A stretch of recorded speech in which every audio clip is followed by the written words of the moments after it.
নমস্কাৰ স্বাগতম জনাইছো সকলোকে ইয়া হৈছে নিউজ 18 অসম নৰ্থ ইষ্টৰ পোনপটীয়া সম্প্ৰচাৰ ষ্টুডিঅ'ত মই প্ৰাঞ্চল সমীক্ষা চলি আছে কাৰণ নিৰ্বাচন আহি আছে আৰু নিৰ্বাচনৰ আগে বা নিৰ্বাচনৰ পাছতো সমীক্ষাবোৰ হয়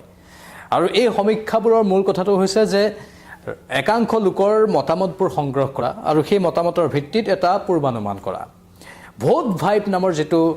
সমীক্ষাকাৰী গোট আছে তেওঁলোকে এজেন্সিটোৱে সমীক্ষা চলাইছে ভোট ভাইবৰ সমীক্ষাত কিছু তথ্য পোহৰলৈ আহিছে সেই তথ্যটো হৈছে তেওঁলোকে সমীক্ষাত বহুকেইটা প্ৰশ্ন সুধিছিল যে পৰৱৰ্তী অসমৰ মুখ্যমন্ত্ৰী কোন হোৱাটো বিচাৰে অসমৰ উন্নয়নক লৈ কাৰ কি মন্তব্য অসমৰ কি কি সমস্যা আপোনালোকৰ দৃষ্টিত আছে চৰকাৰক লৈ কিবা কথাত আপোনালোক অসন্তুষ্ট নেকি বা হিমন্ত বিশ্ব শৰ্মাৰ প্ৰসংগ অৱশ্যে সেইবোৰ প্ৰসংগ সজুৰে উত্থাপন হৈছে সেই প্ৰশ্নবোৰ সমীক্ষাত অনা হৈছিল কিন্তু তাৰ মাজতে এটা বিশেষ প্ৰসংগ গৌৰৱ গগৈৰ প্ৰসংগও আহিছে আৰু 65% মুছলমান লোকে মুখ্যমন্ত্ৰী হিচাপে গৌৰৱ গগৈক বিচাৰে বুলি এই সমীক্ষাটোত প্ৰকাশ পাইছে ভোট ভাইবৰ এই সমীক্ষা আৰু ভোট ভাইবৰ সমীক্ষাত কি আছে গোটেইখিনি আমি আপোনালোকক বৰ্ণনা হিচাপে আগবঢ়াব বিচাৰিছো মুছলমান ভোটাৰৰ পছন্দ ভোট ভাইবছৰ সমীক্ষা অনুসৰি ৰাজ্যৰ প্ৰায় 65% মুছলমান লোকে পৰৱৰ্তী মুখ্যমন্ত্ৰী হিচাপে গৌৰৱ গগৈক বিচাৰে জনপ্ৰিয়তাৰ কাৰণ গৌৰৱ গগৈক কিয় তেওঁলোকে বিচাৰে কাৰণ লোকসভাত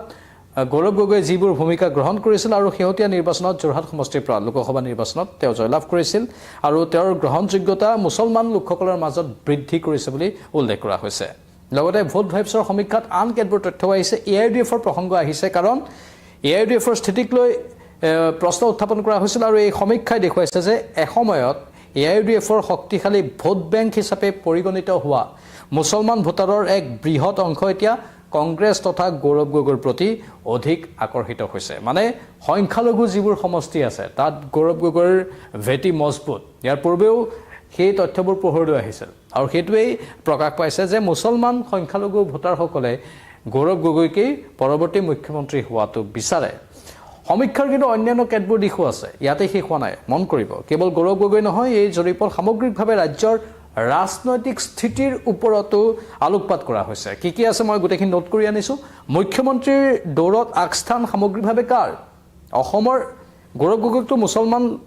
65% মুছলমানেহে বিচাৰে মুখ্যমন্ত্ৰী হিচাপে কিন্তু মুখ্যমন্ত্ৰীৰ দৌৰত আগস্থান কোনে অধিকাৰ কৰিছে সামগ্ৰিকভাৱে মানে অভাৰঅল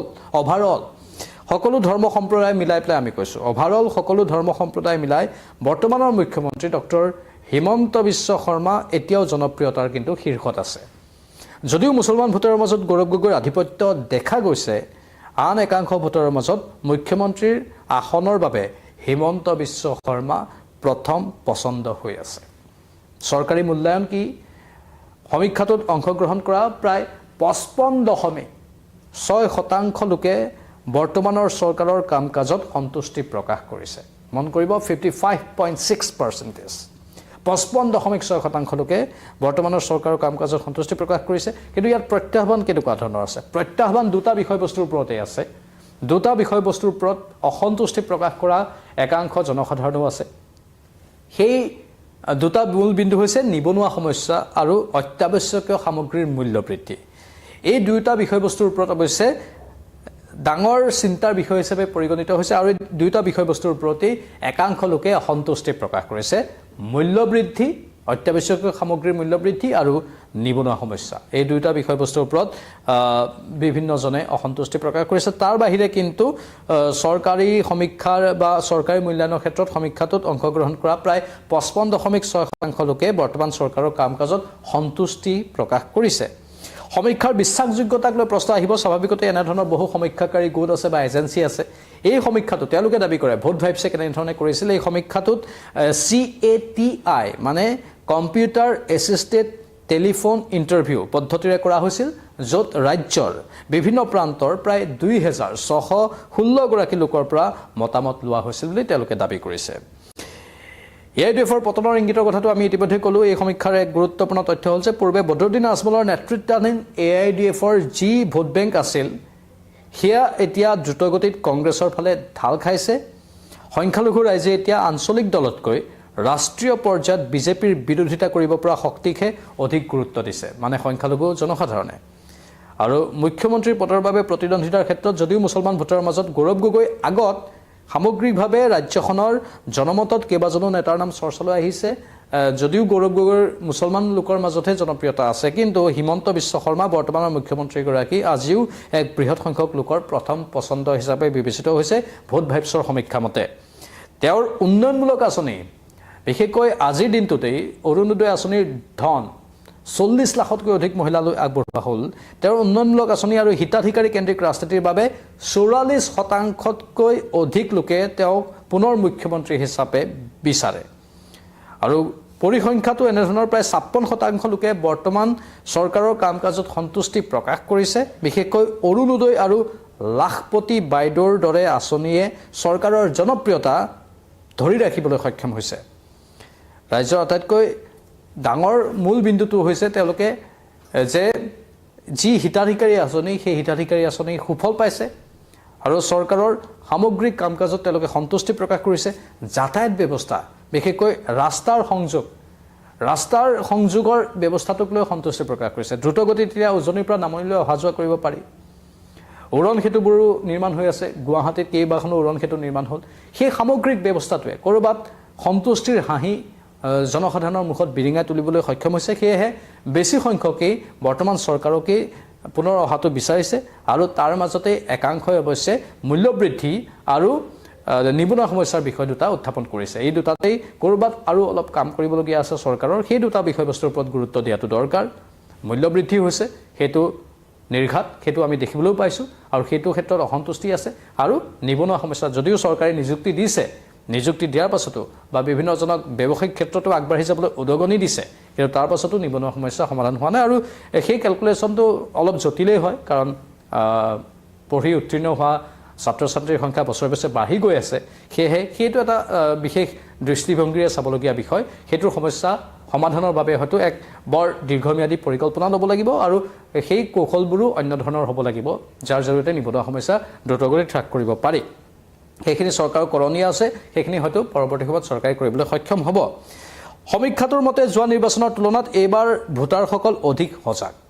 ভোট ভাইবছে যিটো সমীক্ষা চলাইছে সেই সমীক্ষাত কোৱা হৈছে যে এইবাৰ ভোটাৰসকল অধিক সজাগ সংখ্যালঘু অঞ্চলসমূহত ধৰ্মীয় মেৰুকৰণতকৈ সংবিধান সুৰক্ষা আৰু পৰিচয়ৰ সংকট আদি বিষয়বোৰে অধিক প্ৰাধান্য লাভ কৰিছে বুলিও ভোট ভাইবছৰ সমীক্ষাত সদৰি কৰা হৈছে স্বাভাৱিকতে সময় যিমানেই বাগৰিছে ভোটাৰ ৰাইজ সজাগ হৈছে সচেতন হৈছে তেওঁলোকে বিভিন্ন বিষয়ত আগতকৈ বেছি জড়িত হ'বলৈ চেষ্টা কৰিছে আৰু প্ৰতিটো বিষয়ত মানুহে মাত মাতিবলৈ শিকিছে আধুনিক যুগ বিজ্ঞান প্ৰযুক্তিবিদ্যাৰ যুগ মোবাইলটো হাততে কিবা এটা তথ্য লাগিলে লগে লগে মোবাইলত সাৰ্চ কৰি পেলাই চাই ল'ব পাৰে সেয়েহে মানুহৰ মাজত সজাগতা বাঢ়িছে পুৰণি ৰেকৰ্ডছ যদি কোনোবাই চাব বিচাৰে সেই ৰেকৰ্ডছখিনি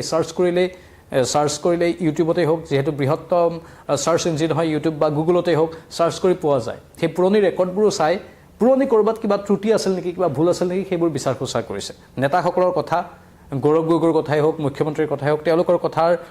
প্ৰতিটো দিশ আকৌ এবাৰ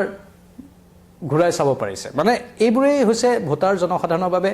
বৰ দৰকাৰী বিষয়বস্তু আৰু ভোটাৰে সেই বিষয়বস্তুবোৰৰ সুবিধা লৈছে আৰু যাৰ ফলত তেওঁলোকৰ সজাগতাৰ বহিঃপ্ৰকাশো ঘটাইছে যদিও এই জৰীপত বিভিন্ন ধৰণৰ কথা কোৱা হৈছে কিন্তু আমি পুনৰ কওঁ এয়া মাত্ৰ এটা সমীক্ষাহে এই সমীক্ষাসমূহে ৰাইজৰ মনোভাৱৰ এক চমু আভাসহে দিয়ে নিৰ্বাচনৰ ফলাফলৰ সময়ৰ লগে লগেহে প্ৰকৃত তথ্যটো আমি সকলোৱে পাম এয়া এটা মাত্ৰ চমু আভাস দিছে ৰাইজে কি বিচাৰে ৰাইজৰ একাংশ লোকৰ মাজত চলোৱা সমীক্ষাৰ এয়া মাত্ৰ তথ্যহে এই তথ্যখিনি আমি আশা কৰিম আপোনালোকে এই তথ্যখিনিৰ ওপৰত যদি কিবা কমেণ্ট দিব বিচাৰে আমাৰ কমেণ্ট বক্সত আহি কমেণ্ট দিব পাৰিব মুঠতে গুৰুত্বপূৰ্ণ হৈ পৰিছে আজি শেহতীয়াকৈ গুৱাহাটীৰ দীৰ্ঘতম উৰণ সেতুখনো মুকলি হ'ল মহাৰাজ পৃথু উৰণ সেতু আৰু এই উৰণ সেতুখনেও বহুখিনি ক্ষেত্ৰত সহায় কৰিব বুলি গুৱাহাটীবাসী আশাবাদী এই উৰণ সেতুখন মহাৰাজ পৃথু উৰণ সেতুখনে বহুত যান-জঁটৰ সমস্যা দূৰ কৰিব